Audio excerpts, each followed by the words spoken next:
Masa hidup ya. Silakan Ibu Riana. Baik, terima kasih Prof. Mohon izin saya share screen ya Prof. Dan Ya, teman-teman. silakan.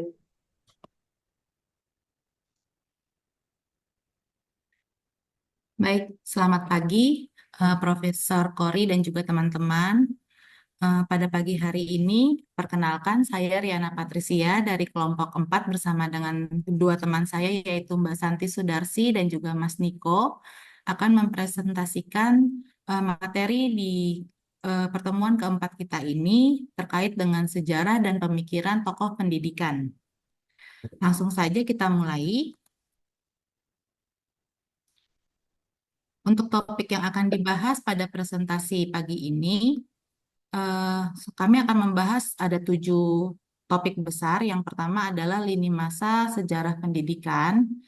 Kedua adalah tentang Ki Hajar Dewantara. Kemudian yang ketiga adalah tentang Kiai Haji Ahmad Dahlan. Dan yang keempat tentang Kiai Haji Hasyim Asy'ari. Yang kelima adalah Dr. Wahidin Soedirohusodo, dan ada R.A. Kartini, serta yang terakhir tentang pemikiran tokoh-tokoh pendidikan modern. Untuk latar belakangnya, kita tahu semuanya bahwa para tokoh bangsa, baik dari kalangan yang eh, moderat, intelektual, pemimpin, hingga pejuang kemerdekaan telah memberikan sumbangsi pemikiran yang signifikan mengenai bagaimana pendidikan seharusnya diterapkan dan dikembangkan di Indonesia. Dalam konteks perkembangan zaman yang terus berubah, pemikiran tokoh-tokoh bangsa mengenai pendidikan menjadi relevan untuk diulas dan dikaji. Pemikiran ini mencakup berbagai aspek, mulai dari tujuan pendidikan, metode pengajaran, hingga bagaimana pendidikan dapat menjadi alat untuk menciptakan kesetaraan dan keadilan sosial. Untuk lini waktu perkembangan pendidikan, menurut yang sudah kami cari dari jurnal dan juga beberapa penelitian sebelumnya, bahwa ada 3 masa dari perkembangan pendidikan di Indonesia secara nasional, yaitu yang pertama adalah prakemerdekaan, di mana pada masa prakemerdekaan ini adalah ajaran agama yang menjadi landasannya. Ini dikarenakan ajaran agama itu masuk melalui penjajah, melalui eh, juga ada perkembangan penyebaran agama mulai dari kerajaan-kerajaan dan juga banyak pendidikan yang masuk melalui daerah-daerah terpencil, yaitu ketika penjajah juga ingin menguasai ke suatu daerah seperti daerah timur Indonesia yang banyak mempunyai sumber daya rempah-rempah, sehingga sambil melakukan penguasaan tempat, mereka juga melakukan penyebaran agama dan juga pengajaran-pengajaran di masyarakat lokalnya. Sehingga pada prakemerdekaan ini yang jadi fokus utama adalah kepentingan penjajah itu sendiri untuk menyebarluaskan agama, menyebarluaskan pendidikan, serta ajaran-ajaran yang sudah ada di negara asalnya. Dan umumnya sebelum kemerdekaan ini banyak pemuda dari kalangan bangsawan saja yang dapat menempuh pendidikan tinggi. Seperti kita tahu, banyak beberapa pahlawan yang ada sebelum kemerdekaan itu sudah pernah bersekolah di Belanda atau Den Haag, sehingga beberapa pemuda itu harus pulang kembali ke Indonesia dan harus melakukan balas budi kepada penjajah Belanda yang menyekolahkan mereka, yang dapat memberikan akses pendidikan kepada mereka. Untuk lini masa kedua adalah pasca kemerdekaan, di mana pasca kemerdekaan ini mulai banyak penelitian tentang metode pendidikan dan tidak hanya sekolah formal saja yang disediakan, tetapi mulai banyak juga bermunculan sekolah yang informal dan juga banyak penelitian-penelitian baru tentang metode pendidikan yang dapat ditempuh. Kemudian untuk pasca reformasi yang lebih modern lagi, seiring dengan berjalannya waktu, bergantinya pemerintahan dan juga banyak polemik-polemik dalam struktur negara, jadi sehingga banyak penyempurnaan kurikulum yang kita tahu sendiri dari sejak kita kecil, itu beberapa kali berganti kurikulum, mulai dari kurikulum yang dulu eh, adanya Eptanas ataupun kurikulum lainnya, kemudian sekarang sampai menjadi kurikulum Merdeka ya. Kemudian metode pendidikan di luar negeri juga banyak diadopsi untuk di dalam negeri. Salah satu contohnya seperti Montessori ataupun banyak sekolah-sekolah yang kita sekarang sudah kenal itu mulai merambah sampai ke pendidikan anak usia dini. Lanjut.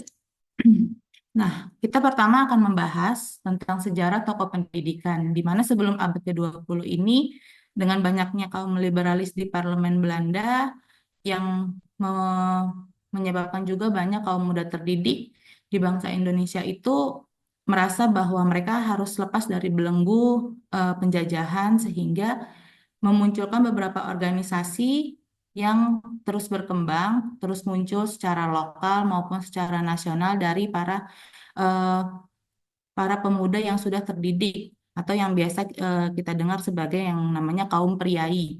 Nah, dari kaum priai ini kemudian berkumpul, mereka sudah ke sekolah ke luar negeri dan kemudian kembali ke Indonesia prihatin atas apa yang terjadi di negaranya sendiri. Kemudian mereka merasa terpanggil untuk menjadi bagian dari perubahan itu, sehingga mereka membentuk suatu organisasi-organisasi baik itu lokal di daerah maupun secara nasional. Salah satu contohnya adalah Budi Utomo, di mana organisasi ini mungkin yang sekarang kita banyak tahunya mengenai Hari Kebangkitan Nasional sebagai peringatan atas berdirinya Budi Utomo.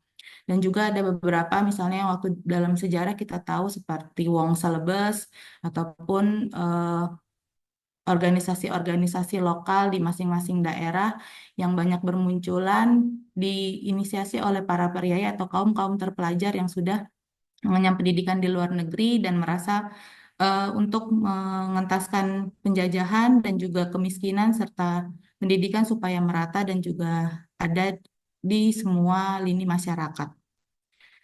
Untuk yang pertama kita akan bahas seperti tadi yang sudah Bu Kori eh, perkenalkan di awal, yaitu tentang Ki Hajar Dewantara, yang dimana beliau ini lahir pada tanggal 2 Mei 1889 dan wafat pada 26 April 1959. Beliau pernah menulis artikel yang kritis terhadap kebijakan pemerintah, yaitu yang berisi kritik tajam terhadap pemerintah kolonial Belanda, sehingga membuat Belanda terusik dan melakukan undang-undang sekolah liar untuk membatasi gerak pendidikan bagi kaum pribumi. Nah, kemudian beliau menghadapi sanksi yaitu diasingkan di Belanda, dan pada saat beliau diasingkan tersebut, beliau memperdalam pengetahuan tentang pendidikan dan pemikiran politik sehingga beliau belajar tentang konsep pendidikan yang kemudian menjadi dasar bagi pendirian sekolah taman siswa di Indonesia, yaitu didirikannya di tanggal 3 Juli 1922 di Yogyakarta. Nah, untuk konsep juga yang beliau sangat eh, tekankan dan juga terkenal akan konsep beliau tersebut adalah Patra Triloka, yaitu Ingarsa Tulodo di depan memberi teladan, Ing Madya Mangunkarsa di tengah membangun cita-cita, dan Tutwuri Handayani dari belakang untuk mendukung. Beliau juga sempat dipercayakan untuk menjadi menteri ya pendidikan di eranya, dan kemudian banyak beliau mempunyai peninggalan dan juga eh, apa namanya warisan pendidikan yang sangat kita kenal sampai sekarang. Kemudian yang berikutnya adalah Kiai Haji Ahmad Dahlan yang lahir di 1 Agustus 1868 sampai wafatnya di tanggal 23 Februari 1923, yang kita tahu bahwa beliau ini merupakan pendiri Muhammadiyah di Kampung Kauman Yogyakarta pada tahun 1912, yaitu sebuah organisasi Islam yang berfokus pada pendidikan, kesehatan, dan kegiatan sosial yang kemudian berkembang pesat dengan anggotanya sekitar 30 juta orang yang tersebar di berbagai wilayah, serta menjadi salah satu organisasi terbesar di Indonesia hingga saat ini. Selain itu, turut berdiri pula, menurut literatur yang kami baca juga, adalah organisasi Aisyah yang merupakan Muhammadiyah bagian wanita, di mana Kiai Ahmad Dahlan juga telah mempelopori kebangkitan wanita di Indonesia untuk mengecap pendidikan dan berkarir di bidang sosial setingkat dengan kaum pria. Untuk yang berikutnya akan dipresentasikan oleh teman saya, Mbak Santi. Silakan, Mbak Santi.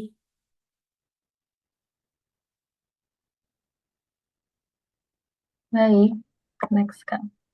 Tokoh selanjutnya yang akan dibahas adalah Kiai Haji Hashim Ashari. Beliau lahir pada tanggal 14 Februari 1871 di Jawa Timur. Kiai Hashim Ashari ini adalah salah satu pendiri pesantren Tebu Ireng. Dulu awalnya santri pada Tebu Ireng itu hanya berjumlah 8. Lalu setelah 3 bulan berdiri, santrinya jumlahnya meningkat menjadi 28 orang. Nah, setelah mendapatkan masukan dari beberapa kiai pengasuh pesantren serta petunjuk gurunya, Kiai Haji Khalil bin Abdul Latif Bangkalan dan Kiai Hasyim Asy'ari mendirikan organisasi Nahdlatul Ulama yang sekarang sudah berkembang sangat besar. Nah, inisiasi yang dimunculkan oleh Kiai Hasyim Asy'ari itu adalah memodernasi metode pembelajaran pesantren yang sebelumnya itu hanya menggunakan metode sorogan dan bandongan, di mana seorang kiai dikelilingi secara melingkar oleh para santrinya. Kemudian sang kiai menyajikan satu tema pelajaran dari kitab kuning. Kiai Hasyim Asy'ari itu juga menulis sebuah kitab yang namanya Kitab Adabul Alim wal Muta'alim. Nah, yang diterjemahkan oleh Togut Mukni menjadi menggapai sukses dalam belajar dan mengajar. Secara keseluruhan, kitab tersebut berisi tentang yang pertama, keutamaan ilmu dan ulama mengajar dan belajar. Yang kedua adalah etika siswa atau santri. Yang ketiga, etika guru. Dan yang keempat, etika terhadap sarana. Nah, catatan yang menarik yang perlu dikedepankan dalam membahas pemikiran dan pandangan yang ditawarkan oleh Kiai Haji Hasyim Asy'ari itu adalah etika dalam pendidikan, di mana guru harus membiasakan diri menulis, mengarang, dan meringkas. Next, Kak. Selanjutnya adalah Dr. Wahidin Sudirohusodo. Beliau adalah tokoh yang menginisiasi dana belajar atau studi funds yang bertujuan untuk anak-anak pribumi yang cerdas namun tidak mampu membiayai pendidikannya. Latar belakangnya adalah karena Dr. Wahidin melihat penderitaan dan keterpurukan bangsanya, maka ia melakukan aksi untuk memperjuangkan dua hal, yaitu memberikan pendidikan sebaik-baiknya kepada masyarakat dan menggugah kesadaran kebangsaan masyarakat. Aksi tersebut diawali dengan membuat majalah berkala, yaitu Retno Dumila pada Mei 1895 dan majalah Guru Desa tentang pertanian dan kesehatan. Meskipun Retno Dumila ini bukan surat kabar yang berkaliber nasional, tetapi penerbitnya itu menyerahkan segala isinya kepada Dr. Wahidin. Majalah atau surat kabar tersebut berisi kepentingan sosial dan ekonomi, sastra, serta memberitakan tentang kajian ilmiah dengan cara yang populer. Nah, gagasan ini mendapat sambutan baik dan kemudian menjadi salah satu inspirasi bagi pendirian Organisasi Pergerakan Nasional Budi Utomo pada tahun 1908. Pada tahun 1914, berkat usahanya yang gigih, Dharmawara mendapat pengakuan resmi dari pemerintah kolonial. Next.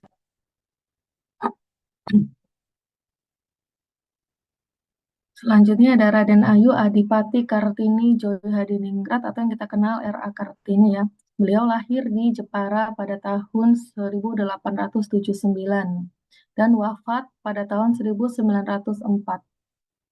Beliau sering menulis surat-surat kepada sahabatnya di Belanda yaitu Jacques Appingedon dan istrinya yang berisi tentang pemikiran-pemikirannya tentang kondisi sosial saat itu, terutama tentang kondisi perempuan pribumi.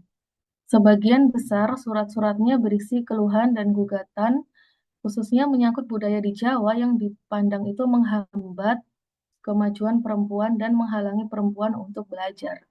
Dia ingin wanita memiliki kebebasan menuntut ilmu dan belajarnya. Kemudian setelah Kartini wafat, surat-surat itu dibukukan dengan buku berjudul Habis Gelap Terbitlah Terang. Kartini juga tercatat pernah meminta izin kepada Hindia Belanda untuk membuka sekolah untuk wanita. Sekolah ini dimulai pada Juni 1903 di Pendopo Kabupaten. Kartini juga terjun sebagai salah satu pengajarnya. Dalam seminggu, kegiatan belajar mengajar diberlakukan selama 4 hari dengan total 4,5 jam setiap harinya. Murid-muridnya tersebut diajarkan tentang sopan santun, tata krama, membaca, memasak, dan membuat kerajinan tangan. Next.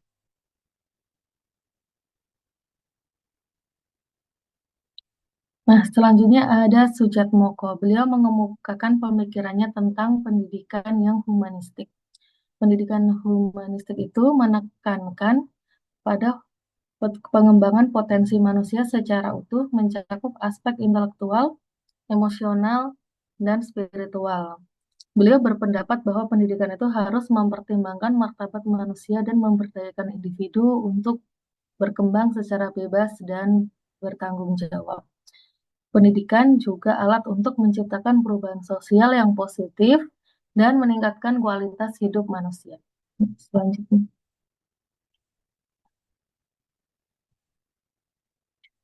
Kemudian tokoh selanjutnya adalah Selo Sumarjan. Selo Sumarjan menekankan peran penting pendidikan dalam menjalankan perubahan sosial yang berkelanjutan. Beliau menjelaskan bagaimana pendidikan dapat menumbuhkan kesadaran masyarakat terhadap kebutuhan perubahan dan memfasilitasi proses adaptasi terhadap perkembangan zaman. Selo Sumarjan juga menekankan peran pendidikan dalam mengembangkan sumber daya manusia yang berkualitas dan mampu menjalankan peran aktif dalam perubahan sosial. Kemudian slide selanjutnya akan dijelaskan oleh teman saya, Mas Niko. Silahkan. Oke, baik. Selanjutnya untuk melanjutkan dari yang sudah dijelaskan oleh Kak Santi, di slide ini tuh ada Mokhtar Bukhori, dia di mana menjelaskan tentang kritik terhadap sistem pendidikan di Indonesia.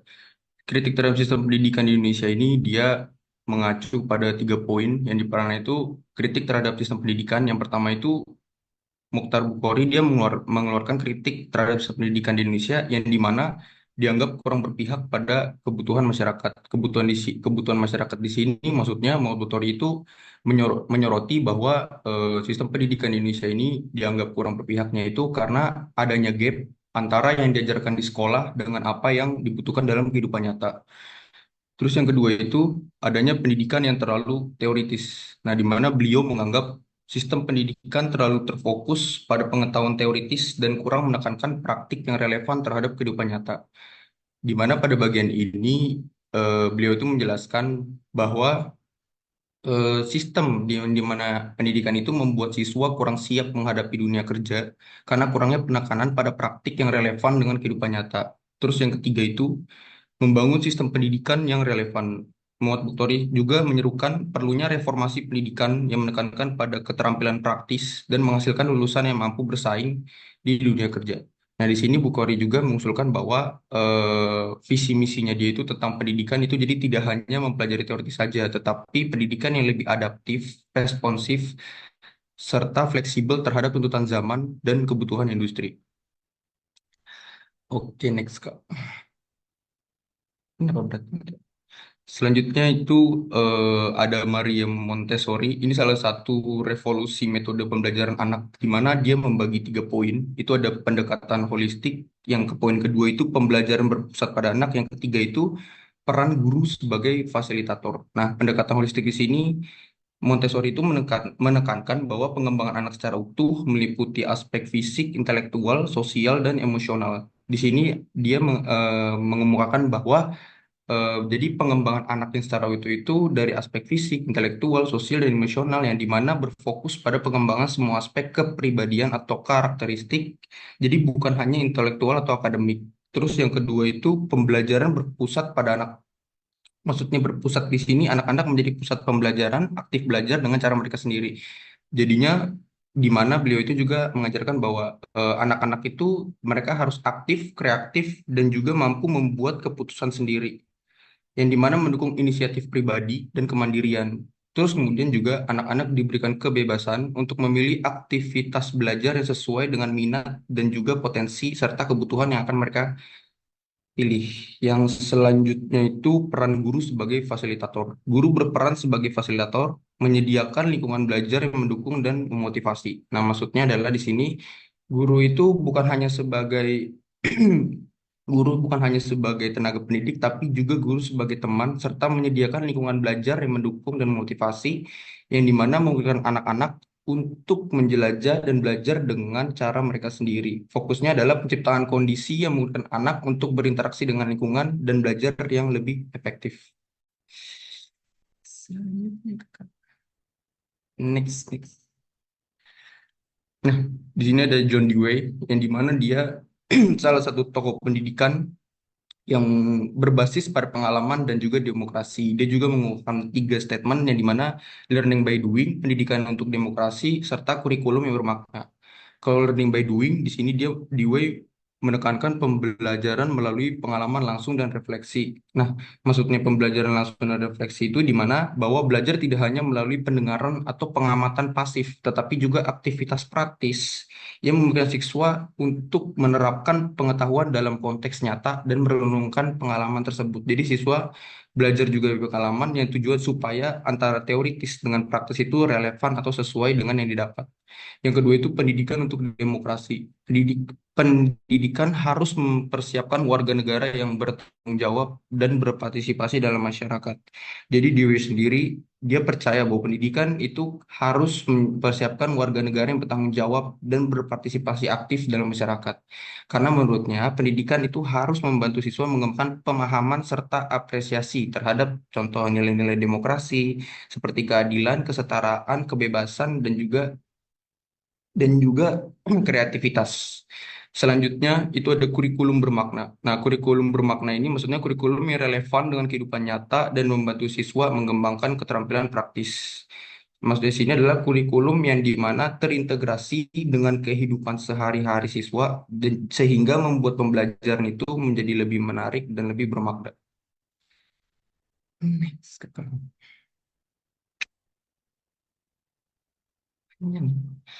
Nah, di sini ada peran para tokoh yang masih terasa dalam pendidikan hingga saat ini.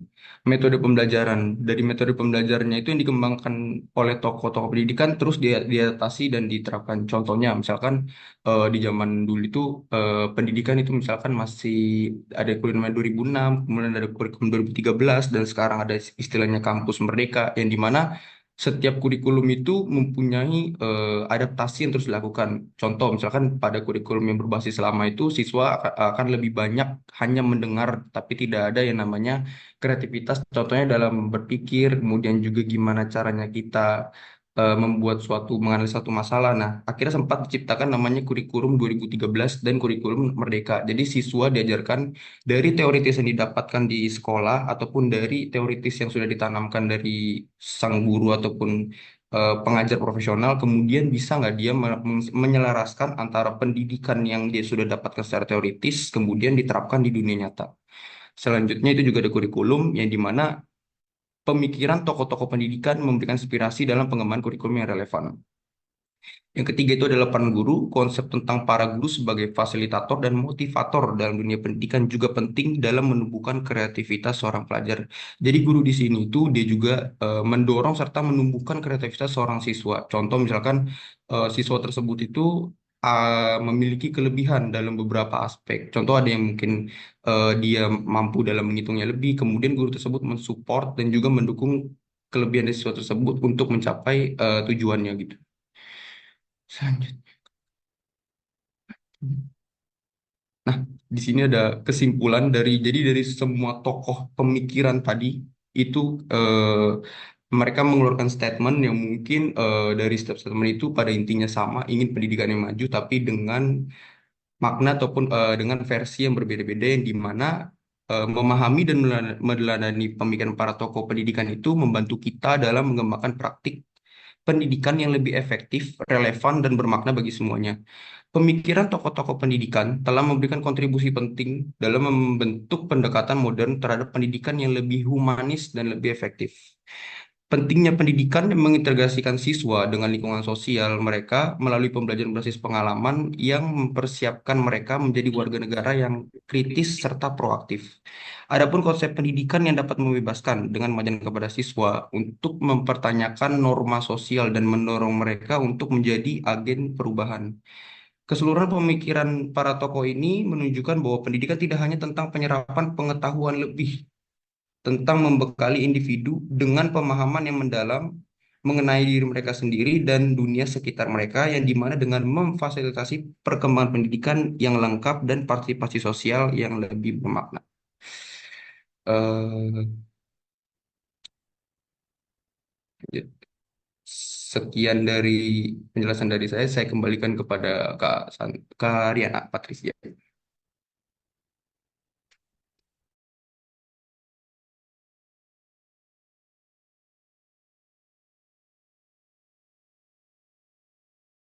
Baik, terima kasih Mas Niko atas Mbak Santi juga atas presentasinya.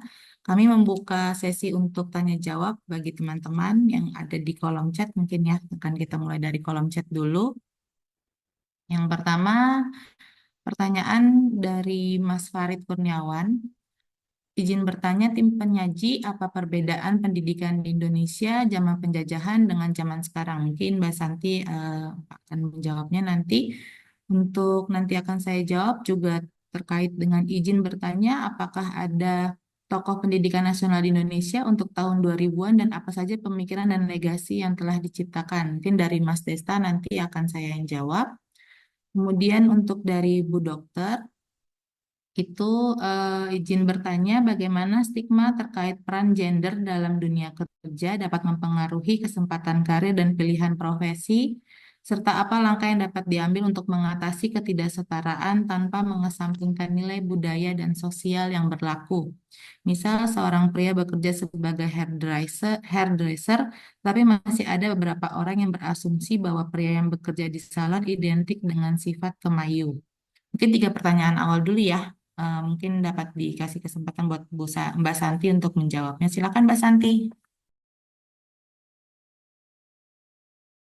Baik. Dari pertanyaan Mas Farid itu, apa perbedaan pendidikan di Indonesia pada zaman penjajahan dan zaman sekarang? Yang pertama dari sisi akses pendidikannya. Pada zaman penjajahan itu, pendidikan hanya bisa diakses oleh anak-anak orang Belanda dan pribumi yang tergolong dalam golongan elit yang dianggap penting oleh pemerintah kolonial maupun orang Belanda itu sendiri. Kemudian sekarang itu pendidikan aksesnya sudah bisa diakses oleh semua orang tanpa diskriminasi. Pemerintah juga menjalankan wajib belajar 12 tahun itu dan juga biayanya juga kebanyakan sudah gratis ya. Kemudian dari tujuan pendidikannya pada masa penjajahan itu tujuannya hanya untuk mendidik pribumi itu biar punya skill atau keterampilan yang dasar membaca, menulis, matematika yang nanti itu akan dieksploitasi lagi untuk bekerja pada pemerintah kolonial. Kemudian pada zaman sekarang itu tujuan pendidikan itu lebih holistik lagi, yaitu untuk membentuk individu yang berpendidikan, berkarakter, dan kompetitif ya. Kemudian dulu itu kurikulum itu dikendalikan oleh pemerintah kolonial dan sangat diawasi ya. Bahasa pengantarnya juga memakai bahasa Belanda dan sedikit pendidikan diberikan dalam bahasa lokal. Pendidikan moral, sejarah, atau budaya lokal hampir tidak diajarkan. Jadi pendidikan hanya difokuskan pada keterampilan dasar tadi. Nah, pada zaman sekarang itu kurikulum itu sudah sangat luas ya, seperti ada ilmu pengetahuan alam, ilmu sosial, teknologi, seni budaya, dan budaya lokal. Nah, kemudian dari segi infrastruktur, pada zaman penjajahan Belanda itu, sekolah-sekolah cuma ada di kota-kota yang besar atau daerah yang penting bagi pemerintah kolonial. Nah, sekolah-sekolah pribumi itu seringkali kekurangan sumber daya seperti buku, alat tulis, atau guru yang berkualitas. Pada zaman sekarang, sekolah-sekolah itu sudah tersebar bahkan di daerah-daerah yang terpencil, meskipun pada remote-remote area aksesnya masih ada yang sulit. Kemudian pada zaman sekarang itu juga infrastrukturnya telah berkembang dengan pesat, bahkan ada pembelajaran daring atau online yang kita lakukan sekarang dengan menggunakan teknologi komputer dan perangkat digital lainnya. Kira-kira seperti itu. Teman-teman ada yang mau menambahkan? Silakan. Bagaimana Mas Farid? Oke Mbak Santi, terima kasih penjelasannya. Cuma tadi Darling, apa tuh? Yang zaman sekarang kebanyakan gratis, tapi nggak semua gratis lagi. Swasta berbayar, mahal banget lagi. Oh iya, tapi kan itu pilihan Mas. Pilihan aja nggak mau ke negeri gitu. Nggak kehabisan, nggak dapat slot. Karena antara supply and demand tuh nggak cukup loh Mbak. Bener deh. ya kan? Oh Antara, gitu. antara sekolah sama siswa tuh banyak siswa, sehingga mau nggak mau harus banyak juga mengambil pilihan swasta. Itu sih. Oke, nggak apa-apa tambahan lagi. Makasih Mbak Santi. Siap.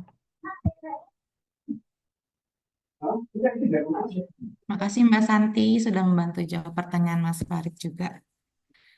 Mungkin yang kedua, kita lanjut aja ya Mbak Santi ya, Mas Farid. Oke, yang kedua pertanyaan dari Mas Desta mengenai tokoh pendidikan nasional di Indonesia untuk tahun 2000-an dan apa saja pemikiran dan legasi yang telah diciptakan.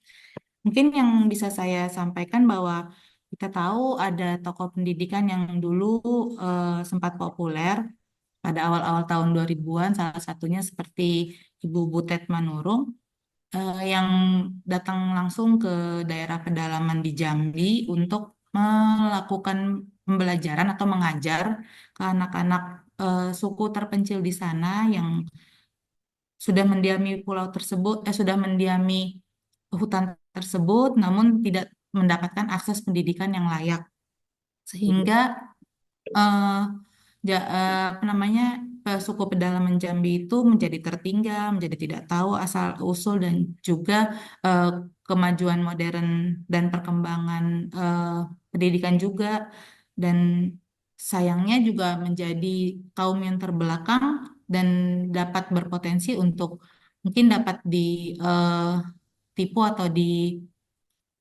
dikuasai oleh pihak-pihak yang tidak bertanggung jawab yang ingin menguasai daerah milik mereka.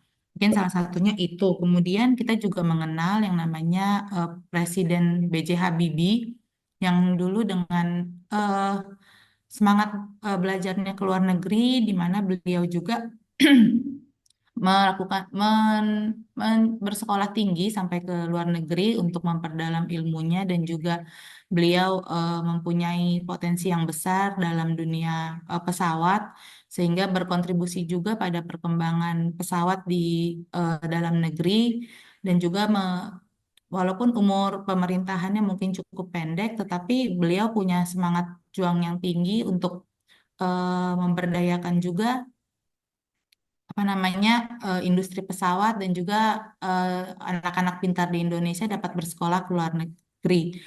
Nah, yang saya tahu juga mungkin Bapak Ibu dapat mempelajari terkait dengan adanya seorang profesor ya, Profesor Yohanes siapa itu, yang beliau itu eh, akrab mungkin dengan kalau misalnya ada Olimpiade anak-anak untuk Papua yang dimana profesor tersebut juga mengantarkan anak-anak Indonesia yang berasal dari negara yang berasal dari daerah seperti Papua yang terpencil untuk bisa eh, mengikuti perlombaan secara internasional. Itu salah satunya.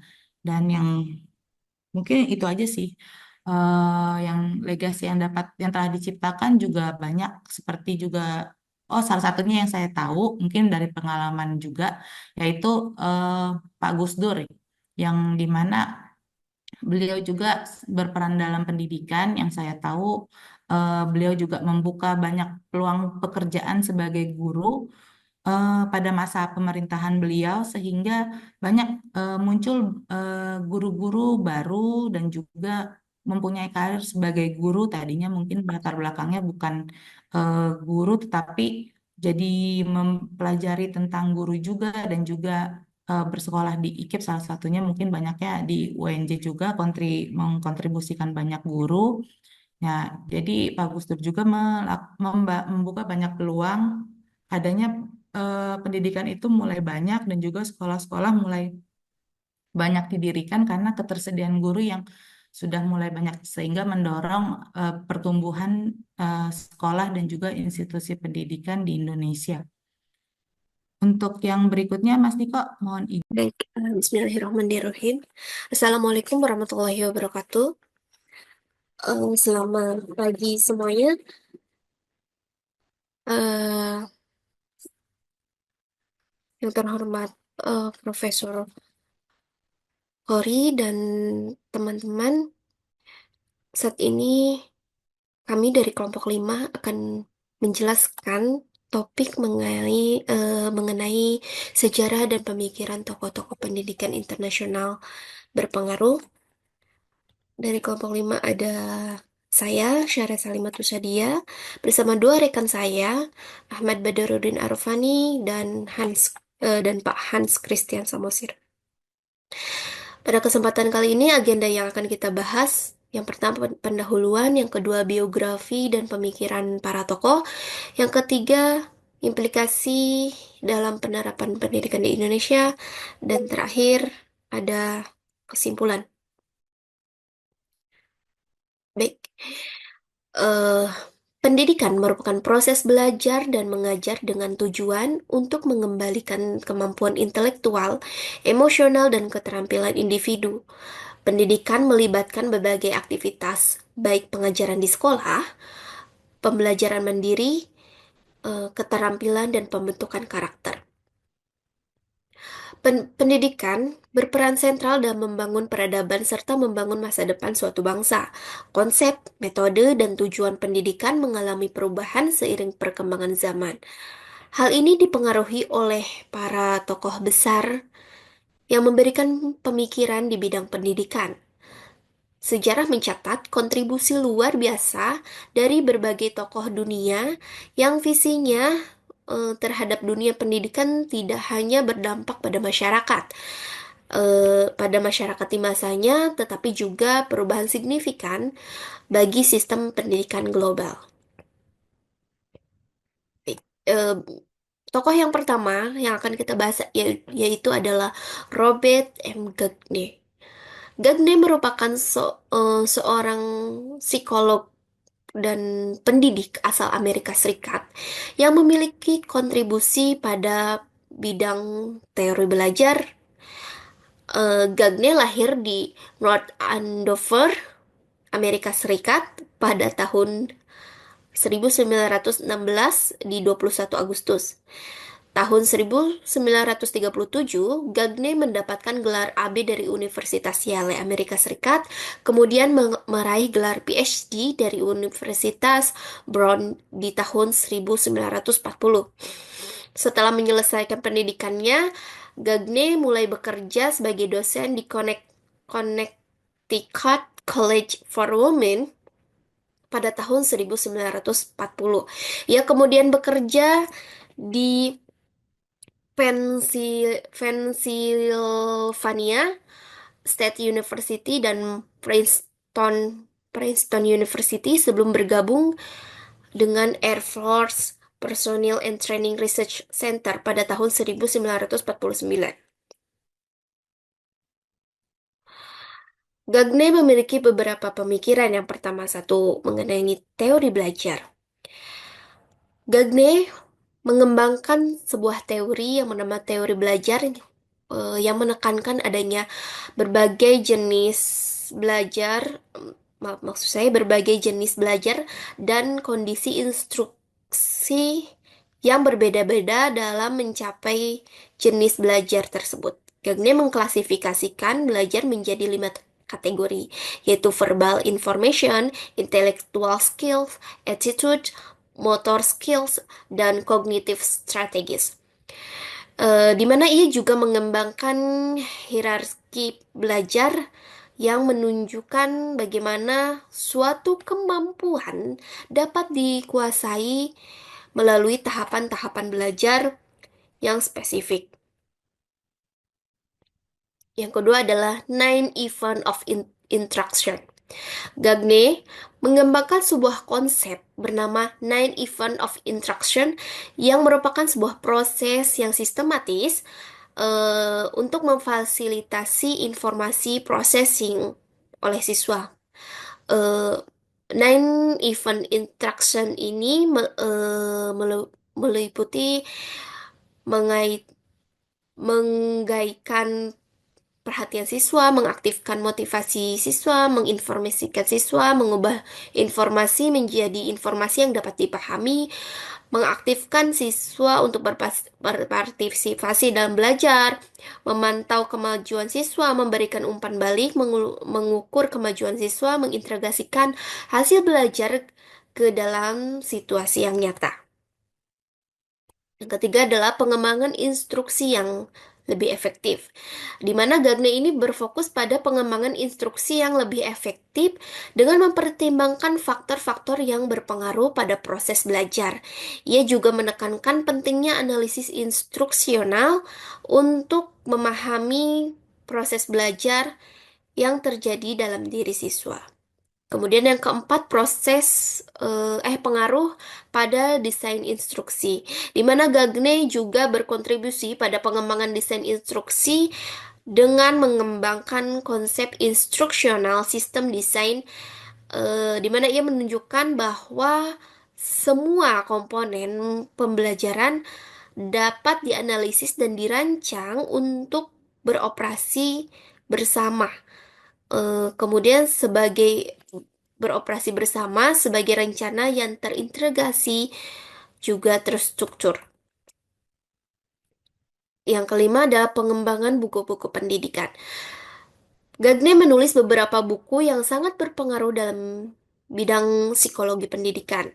Salah satunya yaitu The Conditions of Learning dan Principle of Instructional Design. Di mana buku-buku ini telah diterjemahkan dalam berbagai bahasa dan menjadi rujukan utama dalam bidang instruksi dan desain instruksi. Yang keenam adalah pengembangan teori stimulus dan respon, di mana Gagne mengembangkan teori stimulus dan respon yang canggih yang dapat meliputi 8 jenis belajar, dari belajar sinyal hingga belajar masalah. Teori ini membantu dalam memahami proses belajar yang lebih kompleks. Baik, untuk selanjutnya akan dijelaskan oleh rekan saya, Pak Hans. Silakan, Pak Hans. Pada kesempatan hari ini, kami akan melanjutkan presentasi terkait tokoh pendidikan internasional yang sebelumnya sudah dibahas oleh presenter sebelum kami. Untuk tayangan kesempatan pada hari ini, tokoh yang berpengaruh adalah John Dewey. John Dewey adalah seorang psikolog dan seorang filsuf dan juga pendidik dari Amerika yang dianggap sebagai salah satu tokoh paling berpengaruh dalam bidang pendidikan modern. Ia lahir pada 20 Oktober 1859 di Burlington, Vermont, Amerika Serikat. Dewey dikenal sebagai pelopor gerakan progresif dalam pendidikan yang menekankan pentingnya pengalaman praktis dalam proses belajar mengajar.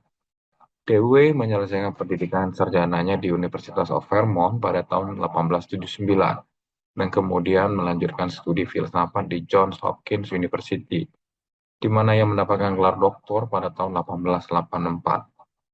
Ia kemudian mengajar di beberapa universitas ternama, termasuk University of Michigan, University of Chicago, dan Columbia University.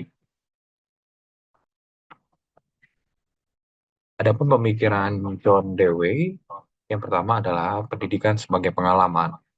Dewey menekankan bahwa pendidikan adalah proses yang berkelanjutan dan tidak hanya terjadi di ruang kelas, tetapi di seluruh kehidupan. Menurutnya, belajar adalah hasil dari interaksi antara pengalaman individu dengan lingkungan. Dewey berpendapat bahwa siswa harus aktif dalam proses belajar, bukan hanya menerima informasi secara pasif. Kemudian pendidikan progresif, di mana beliau adalah seorang pelopor dari pendidikan progresif yang bertolak belakang dengan pendekatan tradisional yang lebih berpusat pada guru dan buku teks. Dalam pandangannya, pendidikan harus berpusat pada siswa, pembelajaran melalui pengalaman, dan integrasi antara teori dan praktek. Kemudian buah pemikirannya adalah juga di mana sekolah merupakan miniatur masyarakat. Dewey percaya bahwa sekolah harus mencerminkan masyarakat demokratis. Menurutnya, siswa tidak hanya belajar untuk kehidupan masa depan, tetapi juga belajar bagaimana berpartisipasi dalam kehidupan sosial secara langsung. Kemudian kita melihat tokoh yang berpengaruh di dunia pendidikan.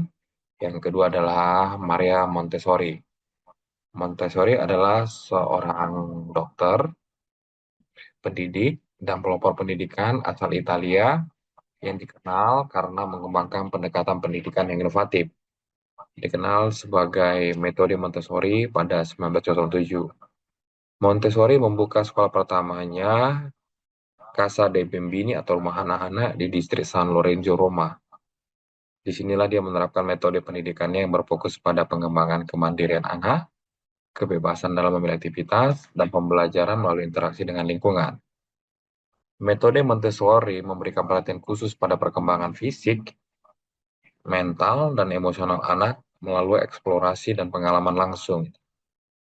Montessori menekankan pentingnya lingkungan yang dipersiapkan secara hati-hati untuk memfasilitasi pembelajaran yang mandiri dan menggunakan alat-alat dalam metode ini seperti balok kayu, puzzle, dan berbagai material sensorik yang dirancang untuk merangsang berbagai aspek perkembangan anak. Adapun buah pemikiran Maria Montessori adalah yang pertama, anak sebagai pembelajar, kemudian adanya periode sensitif, kemudian terciptanya lingkungan yang harus dipersiapkan, kemudian kebebasan yang harus memiliki batasan, kemudian belajar harus melalui pengalaman langsung, kemudian adanya peran guru sebagai fasilitator, pendidikan secara menyeluruh atau holistik, kemudian adalah bagaimana peran kemandirian dan pikiran yang menyerap, serta pendidikan untuk perdamaian. Kemudian tokoh berikutnya adalah Jack Mezirow. Jack Mezirow berasal dari Amerika Serikat. Ia menyelesaikan pendidikan sarjananya di bidang ekonomi di University of Minnesota. Kemudian ia melanjutkan studi magister di bidang sejarah dari Universitas Northwestern dan memperoleh gelar doktor di bidang pendidikan dari Universitas Columbia. Mezirow pertama kali mengembangkan teorinya pada akhir 1970-an setelah meneliti pengalaman perempuan dewasa yang kembali ke dunia pendidikan. Ia menemukan bahwa banyak dari mereka mengalami perubahan besar dalam cara mereka melihat diri mereka sendiri dan dunia di sekitar mereka. Menurut Mezirow, pembelajaran transformatif melibatkan 3 tahap utama. Yang pertama, disorienting dilemma, di mana sebuah pengalaman krisis atau ketidakpastian yang menyebabkan seseorang mempertanyakan asumsi mereka yang ada. Kemudian kedua adalah critical reflection, proses di mana seseorang secara kritis merefleksikan asumsi mereka dan mulai mempertanyakan keyakinan yang sebelumnya diterima begitu saja. Kemudian ketiga adalah rational discourse, diskusi dan dialog rasional yang membantu seseorang menguji dan membangun kembali perspektif baru. Pemikiran daripada Jack Mezirow yang pertama adalah transformative learning atau pembelajaran transformatif. Kemudian yang kedua adalah refleksi kritis sebagai pembelajaran.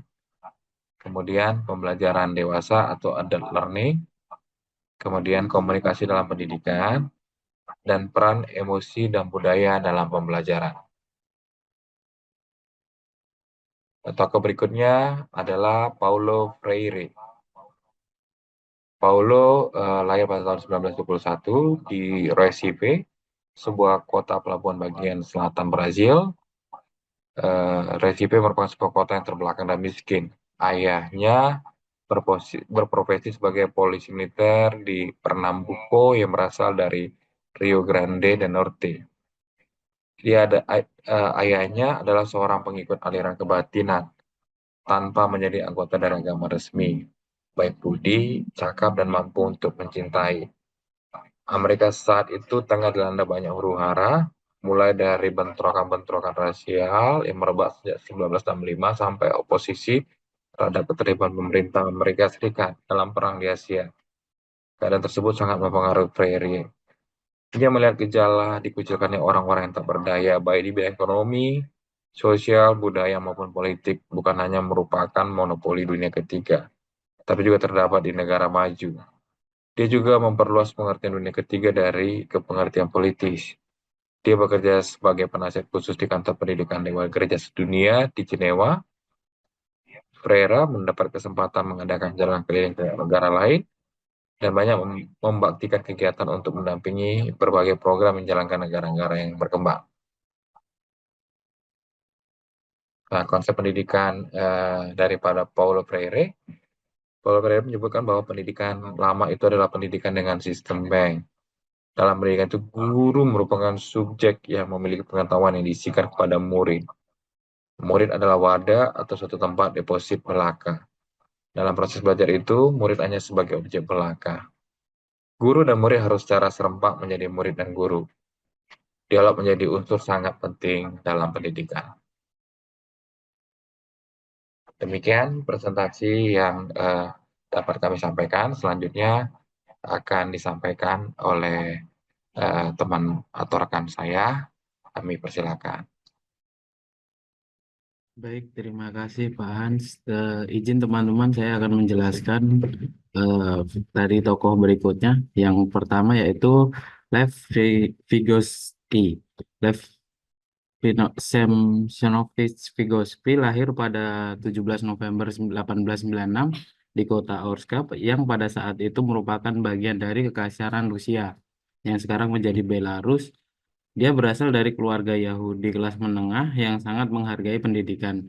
Pada tahun 1913, Vygotsky memasuki Universitas Negeri Moskow untuk belajar hukum. Meskipun minatnya meluas ke bidang-bidang lain seperti filsafat, sastra, dan sejarah. Setelah menyelesaikan studi hukumnya, Vygotsky mulai mengajar dan melakukan penelitian di berbagai lembaga pendidikan. Awal karirnya dihabiskan sebagai pengajar dan peneliti di bidang pendidikan. Meskipun politik dan kondisi sosial Rusia pada saat itu cukup tidak stabil, meskipun karir akademiknya singkat karena kematiannya yang terlalu dini akibat tuberkulosis pada usia 37 tahun. Karyanya tetap meninggalkan dampak yang luar biasa dalam bidang psikologi perkembangan dan pendidikan.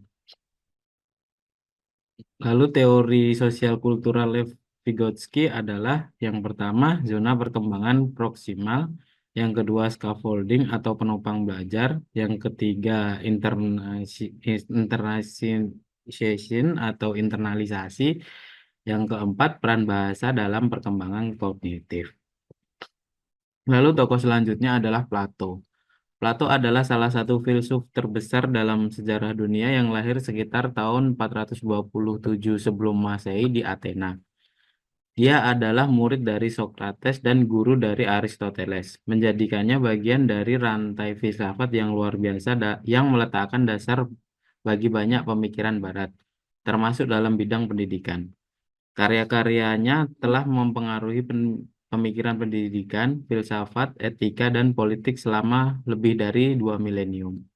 Plato bukan hanya seorang filsuf, tetapi juga tokoh pendidikan internasional yang berpengaruh melalui ide-idenya tentang bagaimana pendidikan harus dilakukan untuk menghasilkan masyarakat yang adil dan bijaksana. Dalam dialog-dialognya, khususnya The Republic, Plato mengemukakan pandangan-pandangannya tentang pentingnya pendidikan dan cara pendidikan seharusnya dilakukan untuk mencapai kebaikan tertinggi. Plato lahir dari keluarga bangsawan Athena. Nama lahirnya adalah Aristokles, namun ia lebih dikenal dengan nama Plato, yang konon diberikan karena tubuhnya yang kekar. Plato awalnya terlibat dalam politik, namun setelah kematian Socrates yang dihukum mati oleh pemerintah Athena, dia beralih sepenuhnya ke filsafat. Setelah kematian Socrates, Plato melakukan perjalanan ke berbagai tempat termasuk Mesir dan Italia, di mana ia belajar dari berbagai filsuf dan tradisi. Sepulangnya ke Athena, Plato mendirikan akademia atau akademi sekitar tahun 385 sebelum Masehi, sebuah institusi pendidikan yang dianggap sebagai salah satu universitas pertama di dunia barat. Lalu Akademi Plato atau akademi yang didirikan oleh Plato adalah tempat yang luar biasa penting dalam sejarah pendidikan. Ini bukan hanya sekolah atau tempat belajar, tetapi juga pusat penelitian dan diskusi filosofis yang berlangsung selama hampir 900 tahun. Akademi ini menerima siswa dari berbagai tempat dan melibatkan diskusi dan pembelajaran tentang berbagai topik termasuk matematika, filsafat, astronomi, dan politik. Tujuan utama dari akademi adalah untuk mendidik para filsuf yang dapat menjadi pemimpin yang bijaksana. Plato percaya bahwa hanya orang yang memiliki pengetahuan mendalam tentang kebenaran yang bisa memimpin dengan adil dan menghasilkan kebijakan yang bijaksana. Pandangan Plato tentang pendidikan. Plato percaya bahwa pendidikan memiliki peran sentral dalam menciptakan masyarakat yang adil dan harmonis. Dalam karyanya, terutama dalam The Republic, Plato menjelaskan pandangannya tentang bagaimana pendidikan seharusnya dilakukan untuk membentuk individu yang cerdas, adil, dan bijaksana. Ia membagi proses pendidikan menjadi beberapa tahap yang mencakup seluruh kehidupan seseorang. Yang pertama, pendidikan sebagai proses seumur hidup. Yang kedua, kurikulum pendidikan. Ketiga, filsuf sebagai pemimpin. Yang keempat, pendidikan moral dan etika. Warisan Plato dalam pendidikan. Yang pertama, pentingnya pendidikan moral dan etika. Yang kedua, peran pendidikan dalam membentuk masyarakat yang adil dan bijaksana. Yang ketiga, pendidikan sebagai proses seumur hidup. Yang keempat, filsuf atau cendekiawan sebagai pemimpin yang ideal. Lalu tokoh selanjutnya adalah John Locke. John Locke lahir pada 29 Agustus 1632 di sebuah kota di Brighton, kira-kira 12 mil dari Bristol, Inggris. Sebagai anak seorang sarjana hukum bernama Locke, ayahnya seorang pengacara negara dan pegawai kepada Hakim Perdamaian di Ciomagna yang pernah menjabat sebagai Kapten Cavalry untuk parlemen pasukan pada bagian dari Perang Saudara Inggris. Ibunya Agnes Kin adalah putri seorang penyamak kulit yang terkenal. John Locke mendapatkan pendidikan di rumah. Pada usia 14 tahun dia sekolah Westminster untuk persiapan ke Oxford. Locke belajar ilmu alam dan kedokteran serta mencapai gelar sarjana pada tahun 1658. Kemudian ia masuk dunia diplomasi dan ditempatkan pada Brandenburg tahun 1665. Karena profesi diplomatnya ini, ia lalu mengunjungi banyak negara. Ia pernah ke Paris dan Belanda pada masa Stadtholder William III. Kemudian kembali ke Oxford belajar lagi menjadi dokter. Ia membaca tulisan-tulisan Descartes dan merasa tertarik pada filsafatnya. Pada tahun 1683 ia pergi ke pengasingan Belanda. Di sana ia ikut dalam gerakan politik yang menempatkan William dari Orange atas takhta Inggris. Setelah pencapaian William dan dari Orange, ia kembali ke Inggris, pensiun untuk kehidupan pribadi dan mengabdikan diri untuk studinya. Ia meninggal pada tahun 1704. Locke adalah wakil dari kebudayaan Inggris pada masanya dengan pemikiran terbuka untuk masalah-masalah yang paling beragam. Locke adalah filsuf, seorang dokter medis, pendidik, dan seorang politikus. Aliran John Locke. John Locke menjelaskan bahwa pengalaman ada dua, yaitu eksternal dan internal. Pengalaman eksternal yang disebut sensasi, member kit, ide-ide yang seharusnya objek eksternal seperti warna, suara, ekstensi, gerak, dan lain-lain. Locke mengatakan seharusnya objek karena keberadaan mereka belum terbukti. Dalam teori pengetahuan terbatas dan pengalaman konten mental seperti Locke adalah sangat tidak mungkin untuk membuktikan keberadaan aktual. Seharusnya ini objek. Pengalaman internal yang disebut refleksi membuat kita memahami pengoperasian sangat pada objek sensasi seperti tahu, ragu, percaya, dan sebagainya. Kritisi John Locke adalah kritikus yang mengabdikan dirinya bukan hanya kepada dunia kedokteran, tapi ia juga pakar dalam pendidikan. Ia sangat tertarik pembentukan kemampuan yang dimiliki oleh anak, bahwa segala sesuatu sangat dipengaruhi oleh lingkungan yang memadai baik dari segala sarana maupun oleh latih yang terus-menerus. Itu semua dianggap benar, tanpa adanya lingkungan luar anak tidak akan kelihatan kemampuan baik kemampuan nyata yang langsung dapat diketahui pada individu saat mengalami proses belajar maupun kemampuan bakat, yaitu kemampuan potensi individu yang secara khusus tidak dimiliki oleh individu lain. Hanya mungkin di sini John terlalu mengabaikan lingkungan alami yang dimiliki oleh setiap anak karena setiap individu Hereditas yang dimiliki oleh individu oleh Locke sangat diabaikan. Beliau memandang bahwa pembawaan yang dimiliki oleh individu itu tidak ada. Semua yang dimiliki oleh anak sekarang hanyalah pengaruh atau didikan dari luar semata. Terus selanjutnya, sementara menurut aliran holistik bahwa manusia itu merupakan satu kesatuan jiwa raga yang tidak terpisahkan satu sama lain, bahwa di dalam organisme itu terdapat dorongan yang bersumber pada kebutuhan dasarnya yang merupakan daya penggerak untuk mempertahankan kelangsungan hidupnya. Holistik menekankan bahwa perilaku itu bertujuan yang berarti aspek intrinsik dari dalam individu merupakan faktor penentu yang penting untuk melahirkan perilaku tertentu, meskipun tanpa adanya perangsang atau stimulus yang datang dari lingkungan. Selanjutnya, implikasi di Indonesia. Implikasi di Indonesia dari tokoh-tokoh internasional. Yang pertama yaitu Maria Montessori. Yang pertama, di Indonesia, pendekatan Montessori diterapkan pada pendidikan anak usia dini atau PAUD. PAUD berbasis Montessori memfokuskan pada eksplorasi anak-anak dalam lingkungan yang mendukung kemandirian dalam pembelajaran mandiri. Yang kedua, pembelajaran berbasis pengalaman. Montessori sejalan dengan pembelajaran tematik yang diterapkan di kurikulum 2013, di mana siswa mempelajari berbagai mata pelajaran secara terpadu.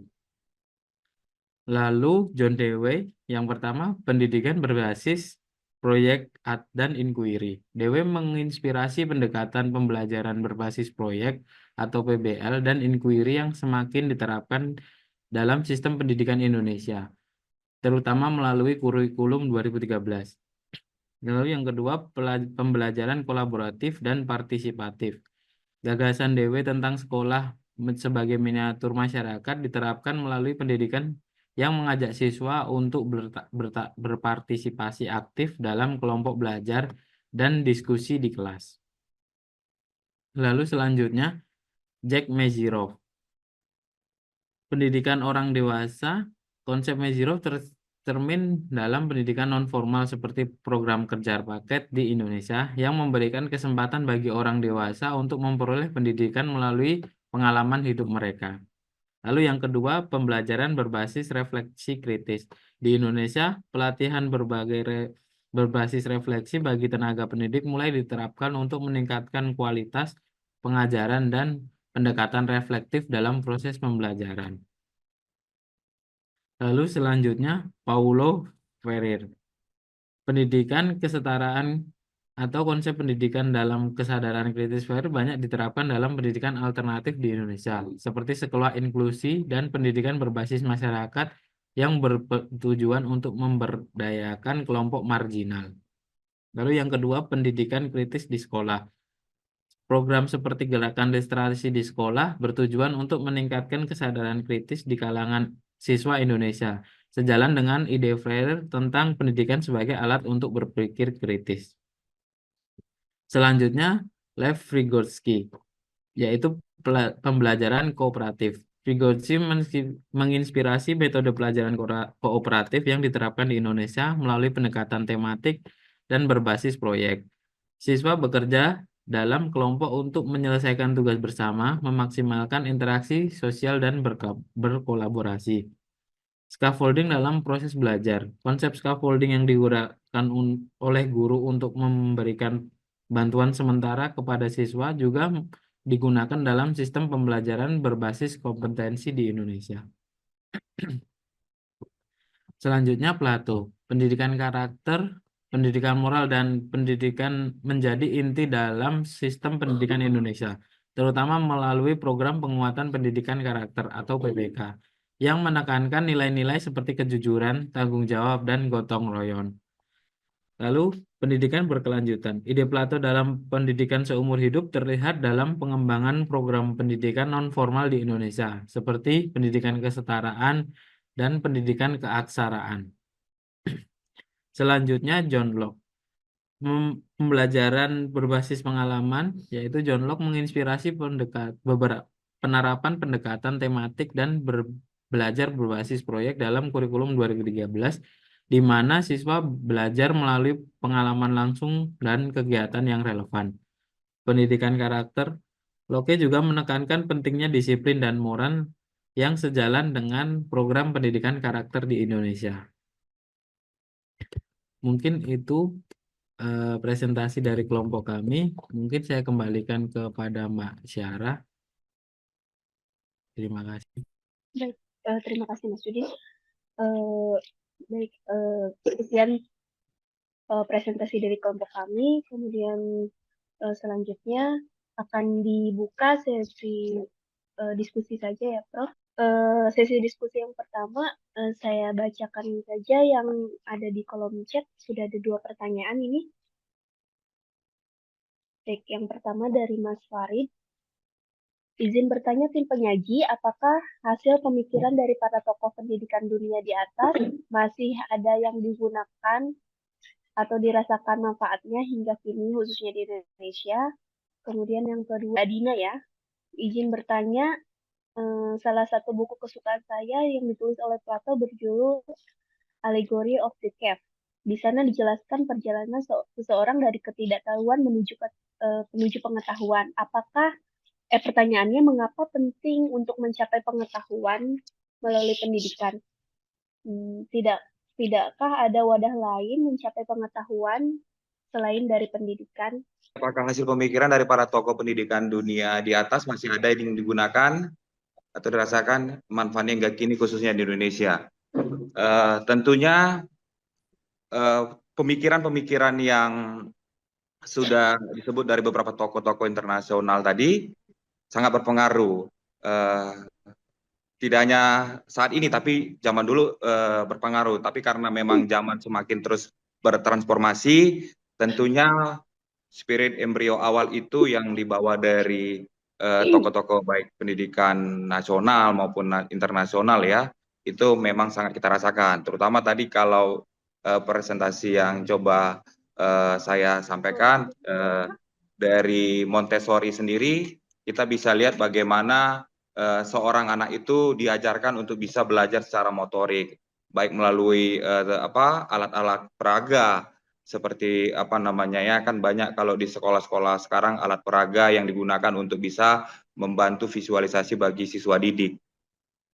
Nah, itu salah satu contoh kecil. Di luar itu juga pendidikan yang dicetuskan konsepnya oleh para tokoh-tokoh internasional itu juga sangat berpengaruh hingga sekarang. Dari Montessori sendiri juga kita bisa lihat bagaimana pendidikan itu bisa membawa damai tadi kalau saya coba sampaikan. Artinya dengan cara bagaimana kita bisa berpikir kritis, berpikir mandiri, terus bagaimana juga bisa belajar terhadap menghargai diri sendiri, tentunya nanti bisa menjadikan spirit untuk bisa pendidikan itu menjadi membawa kedamaian. Itu contoh-contoh kecil. Hingga sampai sekarang saya rasa sangat berpengaruh dan sangat bermanfaat konsep-konsep yang disampaikan oleh para tokoh-tokoh internasional dulunya. Mungkin itu pandangan saya, Pak Farid. Apakah mungkin ada tambahan dari Bu Sarah atau Pak Udin, atau mungkin Pak Farid ada yang mau ditanyakan kembali, kami persilakan. Cukup Bang Hans, makasih Bang penjelasannya. Baik, makasih Pak Farid.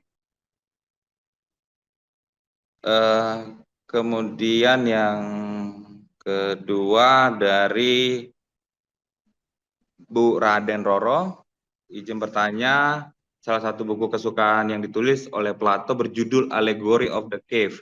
Di sana dijelaskan perjalanan seseorang yang dari ketidaktahuan menuju pengetahuan. Pertanyaannya, mengapa penting untuk mencapai pengetahuan melalui pendidikan? Tidakkah ada wadah lain mencapai pengetahuan selain dari pendidikan? Sekilas tadi saya coba baca, memang saya belum baca Allegory of Cave ini, tapi ada makna yang terkandung dari sekilas saya baca.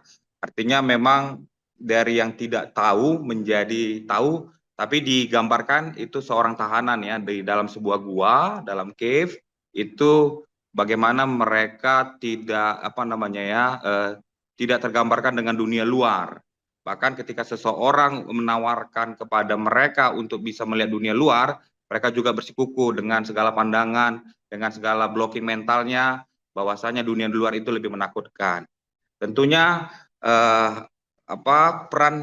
peran terkait dengan pengetahuan yang harus dilalui melalui proses pendidikan ini sangat penting. Kalau ditanya ada wadah lain, saya rasa pengalaman itu juga merupakan suatu pendidikan. Pendidikan yang pendidikan itu kan tidak hanya tidak hanya secara konsep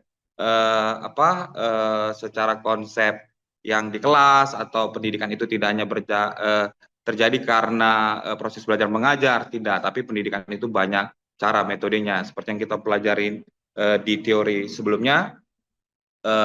Pengalaman-pengalaman atau cerita-cerita daripada tokoh-tokoh dunia dulu itu juga termasuk salah satu metode pendidikan, baik mereka menceritakan secara langsung, gimana kalau kita bisa lihat Ki Hajar Dewantara dengan semboyannya ada Tuduri Handayani, ingat semboyan tersebut itu merupakan yang diceritakan langsung kepada para siswa, kepada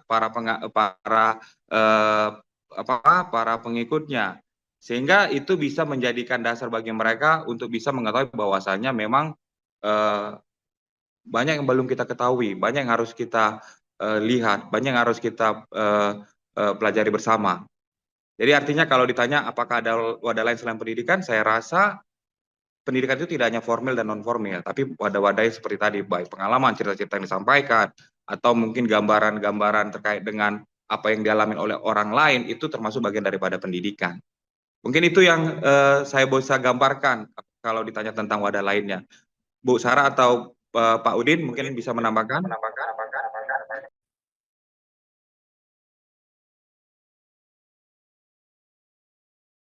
Atau dari Bu Raden Roro, mungkin ada penjelasan yang perlu dikoreksi atau mau ditambahkan? Kami Ya, terima kasih penjelasannya kepada tim presenter. Iya, jadi memang saya setuju dengan apa yang Pak Han sudah ungkapkan, tetapi balik lagi filsafat itu adalah pemikiran pemikiran seorang individu tentang sesuatu yang ada poinnya, ada intinya, tetapi yang saya semakin membaca malah semakin blunder dengan pengetahuan. Di sana ada istilah episteme sebagai pengetahuan dan pendapat, yaitu doxa namanya. Jadi ketika saya beranggapan bahwa pendidikan episteme itu harus melalui proses pendidikan, bagaimana dengan pendapat atau doxa? Apakah pengetahuan dan pendapat itu sama atau dibedakan melalui proses dari wadah pendidikan itu sendiri? Disitulah Pak, jadi kayak saya blunder dengan pemikiran saya sendiri gitu. Makanya saya di sini mumpung lagi ngebahas tentang Plato, jadi saya bertanya tentang hal itu. Tetapi jawaban dari tim presenter cukup memuaskan. Terima kasih. Baik, terima kasih Bu Raden. Mungkin yang disampaikan ada interkoneksinya ya, antara memang pandangan pendapat kita tadi yang dimasukkan Bu Roro terkait dengan pendidikan, apakah pandangan atau pendapat yang kita rasakan sendiri apakah bagian dari pendidikan. Kalau saya tidak salah tangkap, namun buah dari apa yang kita pelajari, yang kita amati, yang kita lihat, sebenarnya itu ada bagian daripada proses pendidikan yang kita alami sendiri. Sehingga kita kadang-kadang berteori, bahkan dalam untuk membuat skripsi tesis sendiri sekalipun, kadang-kadang kita kan berpendapat, berpandangan, itu adalah bagian dari pendidikan yang kita tentu pelajari sebelumnya, sehingga itu bisa menjadi doxa ya kalau saya saya jabarkan kembali. Terima kasih Bu Raden Rodo untuk pertanyaannya. Mudah-mudahan cukup bisa menjawab atau nanti bisa ditambah oleh Prof. Kori. Terima kasih. Tambah langsung aja ya, daripada nunggu nanti saya lupa ya.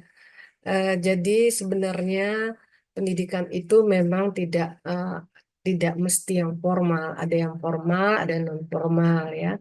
Tapi kalau di Indonesia ini adalah formal. Lihat atau kita baca banyak sekali sekarang yang beredar bahwa tidak sekolah tetapi dapat gelar dokter kausal, ada yang justru dari UI, ya hebat UI bisa bohong gitu ya, itu diselidiki semuanya. Artinya kalau dia memang Indonesia ini memang utama adalah pendidikan, bukan keterampilan. Padahal kita itu kan sebenarnya nggak mesti ikut resmi pendidikan, tetapi ada keterampilan boleh kita angkat ya. Nah, di sini menurut Dwe ya, dia mengatakan bahwa pendidikan itu biasanya dilakukan di keluarga. Ya, udah berulang saya katakan dulu ya, keluarga, lingkungan rumah maupun lingkungan bermain. Itu anak-anak bisa belajar. Tapi kalau di sekolah itu ruang kelas sebagai identitas ya sosial bagi seorang individu. Jadi memang kalau kita tidak ngikut di dalam satu pembelajaran atau ini, ruang sosial kita itu tidak masalahnya ada masalah ruang sosial. Berarti tidak memecahkan masalah kalau kita kuliah atau belajar sendiri. Kan ada komunikasi ya. Tadi kelompok penguji, pemapar juga ada katanya komunikasi, keterampilan bahasa, keterampilan apa. Nah, itu semua diwadahin dalam satu kelas. Jadi harus ada pendidikan formal juga. Ada kan sekarang pendidikan sekolah itu yang apa yang kemarin di kelas ini apa bukan yang katanya homeschooling ya. Terus saya bilang gini. Homeschooling, Prof. Ya. Tidak, saya bilang tidak apa tidak mendidik sosialnya. Ternyata homeschooling ini sekarang ada persatuannya, anak-anak itu nanti jalan di mana, pergi bareng dan sebagainya. Ya, itu jadi Ibu salah satunya memang kita di sini pendidikan masih diutamakan daripada keterampilan atau pengetahuan. Pengetahuan kalau pendidikan kan istilahnya cuman di kelas itu teori-teori ya, istilahnya gitu ya. Setelah dia kerja dia mengembangkan diri sendiri sehingga bisa dia mengerjakan apapun, dasarnya adalah dari pendidikan yang dasar sekali sampai di masyarakat dia bisa mengembangkan itu. Itu Bu cuman tambahkan dari saya. Kalau yang ini yang si Pak Farid bertanya, izin bertanya ini ya, tokoh pendidikan dunia masih ada yang digunakan? Ya masih ada. Sekarang kan kita ada ngikutin itu seperti pendapat dari Wikos ya, atau dari siapa yang mengatakan bahwa pendidikan itu sangat masih dipakai oleh kita. Ini menurut si Gartner ya, mengatakan bahwa dalam membuat pembelajaran itu harus dikembangkan pembelajarannya, yaitu mencakup keterampilan intelektual terkait konsep dan menyelesaikan masalah. Itu pertama. Kedua, strategi kognitif masih penting, masih kita pakai. Kemudian informasi lisan. Jadi kalau nggak ada lisan itu gimana ya, istilahnya bahasa tubuh. Tidak. Nah, kemudian keterampilan motorik dan sikap. Nah, itu si ini mengatakan si ahlinya yaitu Gartner ya. Kemudian dia katakan lagi bahwa untuk mengajar itu harus dilihat level-levelnya. Mendapatkan perhatian peserta didik. Ya kan kalau kita ngajar tidak diperhatikan peserta didik gimana? Ya. Jadi penerimaan gurunya itu oleh peserta didik, menginformasikan peserta didik tentang tujuan. Nah, guru-guru sekarang kan kalau masuk harus menyebutkan tujuan hari ini atau pelajaran kita hari ini mendapatkan tujuan gini disebutkan. Itu harapan. Jadi ada penerimaan, ada harapan, dan ketiga merangsang ingatan pembelajaran sebelumnya.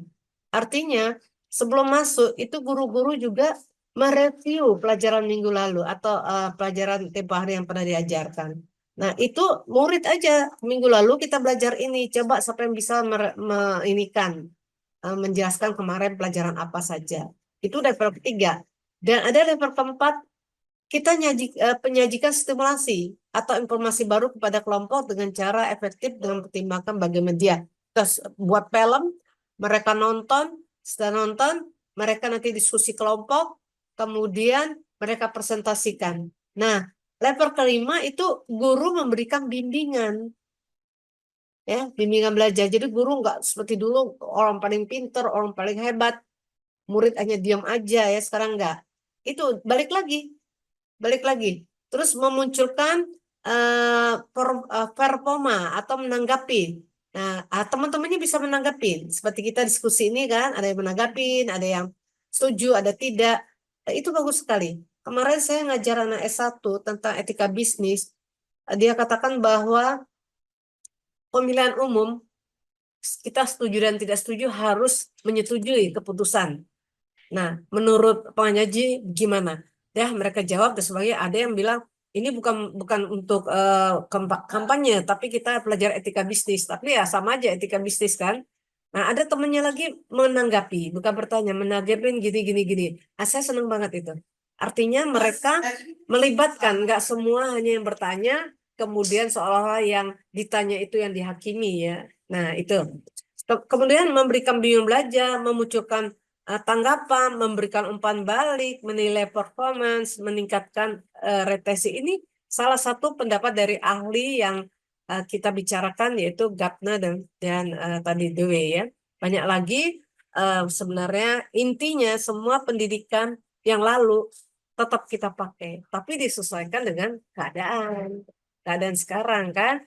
Coba lihat. Sekarang IT banyak, apakah kita IA ya? IA itu kita musuhin, nggak bisa. Kita harus bersahabat. Dulu belum ada, tapi ada itu istilahnya mengajarkan bahwa kita melihat media dan sebagainya. Baik, itu saja tambahan dari saya. Mungkin penyaji silahkan, ini ada yang bertanya lagi. Jika Anda sebagai menteri, aduh kasihan di grup ini belum ada yang nggak dapat panggilan ya. HP saya hidupkan terus, nggak ada yang manggil. Tapi Baik, kalau kita lihat Sri Mulyani diangkat lagi ya. Tadi kan disingkir-singkirkan soalnya itu. Sekarang diangkat lagi jadi menteri apa ya? Belum tahu, Prof. Besok pengangkatannya, Prof. Saya dapat bocorannya ini, menteri PDNK ini. Makanya gelar-gelar dari menteri ini, wah ini nggak sekolah kok ada menteri profesornya. Loh ini gitu ya. Kira-kira Memang Raffi Ahmad jadi apa, Prof? Nanti saya siarkan ternyata salah ya, namanya prediksi orang-orang. Karena gini, asalkan menteri pendidikannya itu adalah orang yang benar-benar dari sekolah, ada sekolahnya ya. Seperti kemarin itu kan kita sangat-sangat kecewa, banyak sekali yang dirubah dan sebagainya. Akibatnya Merdeka Belajar itu anak-anak kan tidak mesti di kelas. Mahasiswa kami gitu, kalau dia mau kuliah di perusahaan boleh, tapi kan harus ada aturan. Semester 5 mereka boleh masuk ke perusahaan selama 6 bulan. Kemudian nanti pelajaran lain adalah tambahannya ya, atau penyesuaian tuh apa lupa saya. Nah, itu jadi tetap aja mereka 20 SKS. Itu benar. Tapi kalau anak kecil suruh Merdeka Belajar, ya itu tadi, kali-kalian dia nggak bisa. Kemudian MPR itu singkatan dari apa dia nggak tahu. Nah, itu kan bahaya. Mungkin itu materi yang ya tadi ya. Iya, materi yang dapat kami sampaikan. Terima kasih. Ada tambahan lagi nggak, Fahad? Kira-kira tidak ada apa? Cukup. Oke, baik. Kami tutup presentasi hari ini. Terima kasih atas perhatiannya. Wassalamualaikum warahmatullahi wabarakatuh. Nah, Menteri. Assalamualaikum warahmatullahi wabarakatuh. Waalaikumsalam warahmatullahi Selamat malam, Prof. Fori dan rekan-rekan semuanya. Izinkan kami dari kelompok 6 ingin memaparkan tentang apa saja pemikiran tokoh-tokoh pendidikan di kampus kita yang tercinta ini di Universitas Negeri Jakarta. Kami ada 3 anggota. Yang pertama ada saya, Desta, lalu ada Mbak Eva, lalu ada Mbak Zanuba. Di tokoh-tokoh UNJ ini kita mengenal ada 4 tokoh. Sebenarnya ada lagi, cuman yang kita bahas nanti ada 4 tokoh. Yang pertama itu ada Prof. Koni Semiawan, lalu ada Prof. Winarno Surahmat, lalu ada Harti Laar, lalu ada Prof. Haji H. Sugiarto MA. Ya, pendahuluannya sebagaimana kita ketahui UNJ ini merupakan salah satu kampus pendidikan yang ada di Indonesia. Awalnya itu bernama IKIP, yaitu memiliki sejarah panjang dalam melahirkan tokoh-tokoh pendidikan di Indonesia ini, memiliki sangat peran dan pemikirannya ini sangat berpengaruh bagi dunia pendidikan di Indonesia. Para tokoh-tokoh UNJ ini sebagaimana kita ketahui mengutamakan nilai-nilai nasionalisme dan kemandirian. Tokoh-tokoh itu pada umumnya memiliki semangat nasionalisme yang tinggi. Lalu beliau-beliau memiliki percaya diri bahwa pendidikan adalah kunci untuk membangun bangsa yang mandiri dan berdaulat. Lalu ciri-ciri yang kedua yaitu selalu mengutamakan humanisme. Pemikiran dari beliau-beliau ini juga sangat kental dengan humanisme. Memandang pendidikan itu sangat penting untuk mengembangkan potensi manusia secara utuh. Lalu dari segi intelektual, emosional, maupun sosial. Yang ketiga, dari tokoh-tokoh UNJ ini memiliki relevansi dengan kebutuhan masyarakat. Lalu yang terakhir, ada inovasi dan pengembangan. Nah, beliau-beliau ini tidak pernah berhenti untuk berinovasi dan menciptakan pengembangan pendidikan di Indonesia. Mereka selalu mencari cara-cara baru untuk meningkatkan tokoh-tokoh kualitas pendidikan di Indonesia. Tokoh-tokoh universitas di UNJ ini melahirkan generasi unggul melalui dengan sistem transfer knowledge.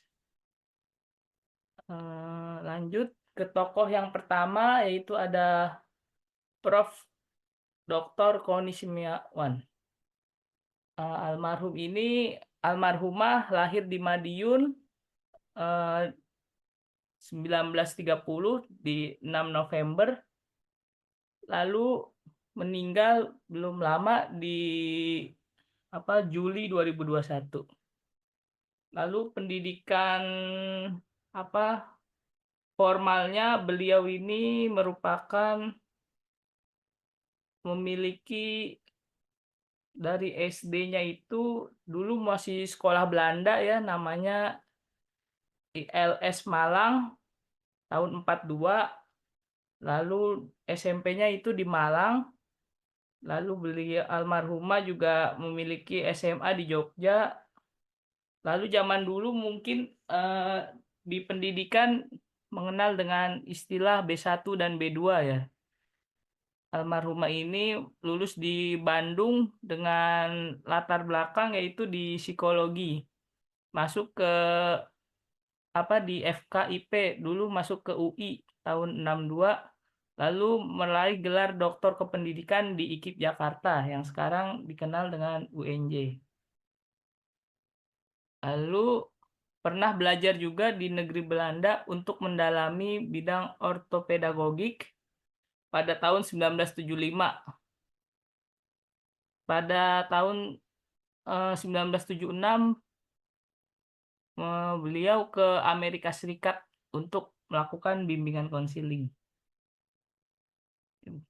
Lalu ada pendidikan di luar sekolah, yaitu sebagai Ketua Ikatan Petugas Bimbingan Indonesia, lalu sebagai Ketua Women's International Club SAM UT, lalu sebagai anggota Dewan Penyantun dan Senat STT PLN. Beliau juga memiliki karya-karya buku ilmiah di mana sangat banyak ada tentang kreativitas keterbakat, lalu juga ada penerapan belajar mengajar pada anak. Beliau ini merupakan dikenal dengan sistem belajar PAUD ya. Jadi PAUD ini beliau sangat dalam usia-usia Golden Age, meninggalkan sejarah dan prestasi, yaitu yang kita kenal Student Centered Learning, yaitu berproses pada siswanya, lalu juga memperkenalkan PAUD ini. Beliau sangat concern dengan PAUD, lalu memiliki berpikir out of the box. Waktu itu pada saat rezim Pak Soeharto, beliau juga dikenal dengan mahasiswa yang berani, kritis, dan berbakat. Beliau juga aktif di aktivis-aktivis kampus untuk berdiskusi, untuk mendengarkan berbagai cerita. Beliau ini juga pernah sebagai rektor, pernah juga diserbu oleh aparat. Beliau juga pernah pada saat zaman dahulu saya pernah menjamin mahasiswa tidak akan melampaui batas. Seperti itu. Beliau juga menciptakan quotes, "Kita tidak bisa menyamakan anak dengan tanah liat yang dapat dibekak-bekuk atau seperti tanaman yang mencari sinar sendiri." Jadi beliau mengeluarkan kata-kata mutiara seperti berikut. Untuk disclaimer bagi rekan-rekan sekalian, boleh bertanya melalui pesan chat. Untuk selanjutnya bisa dilanjutkan oleh Mbak Eva. Ya, terima kasih Mas Desta. Sebelumnya izin Prof. Kori, ini saya sambil di jalan, nggak apa-apa ya Bu ya? Ya. Selanjutnya di sini ada profil dari Profesor Dr. Haji Winarno Surahmat. Nah, untuk Profesor Winarno ini lahir di Ujung Pandang pada tanggal 25 Agustus tahun 1930 dan meninggal pada 1 Juli 2016 di Jakarta. Prof. Winarno ini menyelesaikan pendidikannya di Fakultas Sastra, Pedagogik, dan Filsafat Universitas Gadjah Mada pada tahun 54 dan mendapat gelar Master of Science Education dari State University of New York pada tahun 58. Prof. Winarno ini melanjutkan studinya di Stanford University pada tahun 63 dan meraih gelar doktor dari IKIP Bandung pada tahun 66. Karir beliau ini diawali sebagai guru sekolah menengah di Yogyakarta dari tahun 51 sampai 53. Lalu ia menjadi dosen serta dekan Fakultas Ilmu Pendidikan di IKIP Bandung. Pada tahun 75 sampai 80, beliau ini menjabat sebagai rektor di Universitas Negeri Jakarta. Bisa di next, Mas Desta. Selanjutnya di sini ada kontribusi dari Prof. Winarno Surahmat. Prof. Winarno ini memegang peran penting di panggung pendidikan nasional dan internasional juga, termasuk sebagai Ketua PGRI dari tahun 73 hingga 79 dan sebagai guru besar tamu di Johann Wolfgang Goethe Universität di Jerman pada tahun 84. Ia juga berperan sebagai guru besar dan juga dekan di University Brunei Darussalam dari tahun 87 hingga 99. Prof. Winarno ini sebagai pendidik menentang ujian nasional. Ia mempromosikan pendidikan yang membangun pemikiran kritis dan menekankan perlunya pendidikan yang berbasis konsep. Beliau ini menulis buku juga, salah satunya ada Dasar dan Teknik Interaksi Mengajar dan Belajar. Lalu ada buku juga yang berjudul Pendidikan Nasional, Strategi dan Tragedi. Untuk Prof. Winarno ini dikenal dengan ujarannya atau quotes-nya, yang penting adalah membangun anak-anak yang berpikir, do we learn or just memorize? Yaitu menekankan pentingnya pembelajaran yang mendalam daripada sekedar hanya menghafal. Oke, next Mas Desta. Selanjutnya di sini ada profil Profesor Dr. Haji Sudiarto MA. Prof. Sudiarto ini lahir pada 17 Juli 38 di Pemalang, Jawa Tengah. Ia merupakan dosen dan akademikus terkemuka di Indonesia. Beliau menyelesaikan pendidikan sarjananya di Universitas Padjadjaran dan meraih gelar Master of Arts dari University of California serta doktor dari IKIP Bandung.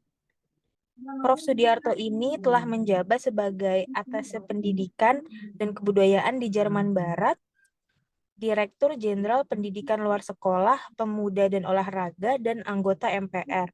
Ia juga pernah menjadi guru besar di UNJ dan memimpin Ikatan Sarjana Pendidikan Indonesia sebagai Ketua Umum dan kemudian sebagai Ketua Dewan Pembina. Oke, next Mas Desta. Selanjutnya di sini ada kontribusi dan karya dari Prof. Sudiarto. Selama karirnya, beliau itu telah memegang berbagai posisi penting seperti Ketua Badan Akreditasi Sekolah Nasional dan juga Direktur Jenderal Pendidikan Luar Sekolah, Pemuda dan Olahraga. Prof. Sudiarto ini juga aktif dalam berbagai organisasi pendidikan dan menerbitkan buku-buku juga. Salah satunya adalah berjudul Landasan dan Arah Pendidikan Nasional Kita. Lalu ada juga yang berjudul Pendidikan Nasional sebagai Transformasi Budaya. Prof. Sudiarto ini dikenal dengan pemikirannya yang mendalam tentang pendidikan. Kutipan beliau yaitu, pendidikan adalah proses transformasi budaya yang harus berperan dalam pembebasan dan pemberdayaan masyarakat, bukan sekedar pengajaran dan pembelajaran. Oke. Selanjutnya akan dilanjutkan oleh rekan saya, Mbak Zanuba ya, dipersilahkan.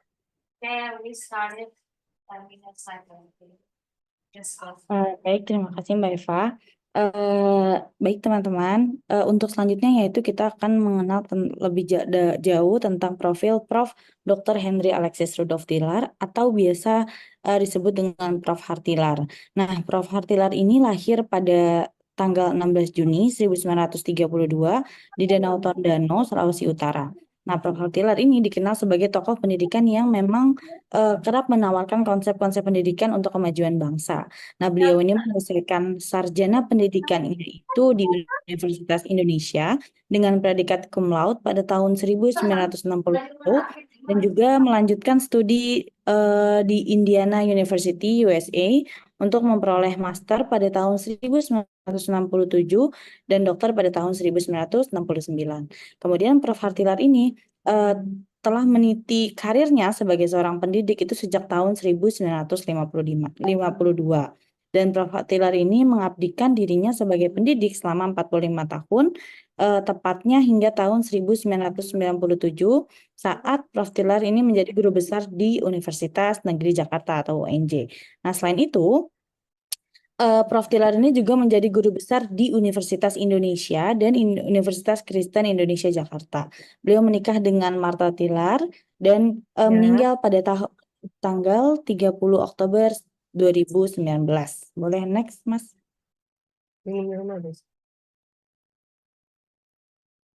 Nah, untuk prestasinya itu apa aja? Yang pertama, Prof. Tilar ini telah dianugerahi beberapa penghargaan bergengsi. Yang pertama itu ada Distinguished Alumni Award dari Indiana University School of Education 1977. Di mana penghargaan ini atau award ini diberikan kepada alumnus yang dinilai telah memberikan pengaruh besar terhadap perkembangan atau pengembangan pendidikan di negaranya masing-masing. Dan Prof. Hartilar ini menjadi orang Indonesia pertama yang menerima award ini. Kemudian Bintang Jasa Utama Republik Indonesia pada tahun 1988 sebagai pengakuan atas kontribusinya yang signifikan dalam pendidikan. Dan pada tanggal 5 Juli 2010, beliau juga dianugerahi Top 100 Educator 2010 dari Cambridge, England dalam bidang filosofi and management of education. Kemudian pada Disnatalis UNJ 2018, beliau dianugerahi Lifetime Achievement Awards atas dedikasinya dalam dunia pendidikan. Kemudian mendapatkan Certificate of Ceremony World Record for Achievement in Pedagogy pada tahun 2007. Biografinya juga tercantum dalam Ensiklopedia Pendidikan di tahun 2001, Who's Who in the World Millennium Edition di tahun 2000, kemudian American Biographical Institute, kemudian 1000 Great ASEAN International Biographical Center England 2003, dan juga Who's Who in American Education 2006 sampai 2007. Nah, selama karirnya juga Prof. Hartilar ini telah menulis lebih dari 200 artikel dan beberapa buku penting yang membahas tentang pendidikan. Termasuk salah satunya itu pendidikan dalam judul bukunya yaitu Pendidikan dalam Pembangunan Nasional Menyongsong Abad 21 yang diterbitkan pada tahun 1090. Dan juga bukunya Standarisasi Pendidikan Nasional, suatu tinjauan kritis pada tahun 2006. Next, Mas.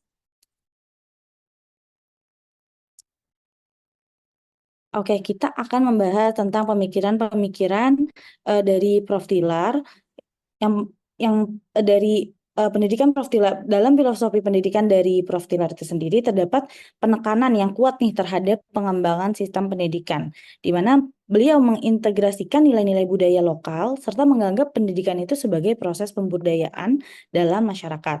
Nah, hal ini mencerminkan pandangan bahwa pendidikan itu harus mampu menjaga dan juga melestarikan nilai-nilai tradisi sambil tetap responsif terhadap perubahan zaman. Nah, beberapa gagasan atau pemikirannya yang cukup populer adalah yang pertama, pendidikan sebagai proses pembudayaan. Nah, Prof. Tilar ini menekankan bahwa pendidikan itu bukan hanya sekadar transfer ilmu pengetahuan saja gitu, tapi juga sebagai proses pembudayaan yang memang menghubungkan generasi muda dengan budaya dan nilai-nilai tradisional Indonesia. Nah, dalam konteks ini pendidikan menjadi sarana untuk melestarikan dan mengembangkan budaya lokal yang memang kaya ya, sekaligus mempersiapkan nih individu untuk menghadapi tantangan dunia yang terus berubah. Nah, kemudian gagasan selanjutnya yaitu gagasan pedagogik transformatif, di mana salah satu gagasan ini merupakan gagasan dari Prof. Tilar yang mengedepankan pendidikan sebagai sarana untuk transformasi sosial. Nah, dalam pemikirannya ini, pendidikan itu harus bersifat dinamis dan responsif terhadap perkembangan masyarakat, namun tetap berlandaskan pada nilai-nilai budaya yang ada gitu. Dengan kata lain, pendidikan itu harus mampu menghadapi perubahan zaman tanpa kehilangan identitas budaya yang menjadi ciri khas bangsa kita gitu, bangsa Indonesia. Kemudian Prof. Tilar yang ketiga itu ada pendidikan berbasis karakter, di mana Prof. Tilar itu juga menekankan pentingnya pendidikan yang tidak hanya fokus pada aspek-aspek akademik, tapi juga pada pembentukan karakter siswa. Nah, beliau percaya bahwa pendidikan itu harus membentuk kepribadian yang memang memiliki nilai-nilai moral, kemudian etika, integritas, sehingga tujuannya adalah agar siswa tersebut tidak hanya cerdas secara intelektual, tetapi juga memiliki kecerdasan emosional sosial yang tinggi gitu. Nah, yang terakhir itu gagasan dari Prof. Tilar itu adalah pedagogi kritis. Prof. Tilar itu mendukung pendekatan pedagogi kritis dalam pendidikan, di mana pedagogi kritis mengajak siswa untuk berpikir gitu secara analitis dan juga kritis gitu, serta mendorong mereka untuk mengevaluasi informasi sebagai dengan objektif dan dengan mendalam gitu. Nah, dengan demikian siswa itu tidak hanya menerima informasi begitu saja, tetapi juga mampu mempertanyakan, kemudian memahami dan mengaplikasikan pengetahuan tersebut atau pengetahuan yang mereka peroleh dalam konteks kehidupan sehari-hari. Nah, secara keseluruhan, gagasan dari pendidikan Prof. Tilar itu menekankan pentingnya pendidikan yang tidak hanya mengembangkan aspek intelektual, tetapi juga karakter dan juga kesadaran sosial, dengan tetap memperhatikan kearifan lokal dan dinamika masyarakat yang terus berkembang, seperti itu. Mungkin sekian penjelasan dari kelompok kami. Boleh teman-teman yang ingin bertanya, boleh angkat tangan atau boleh dituliskan di kolom.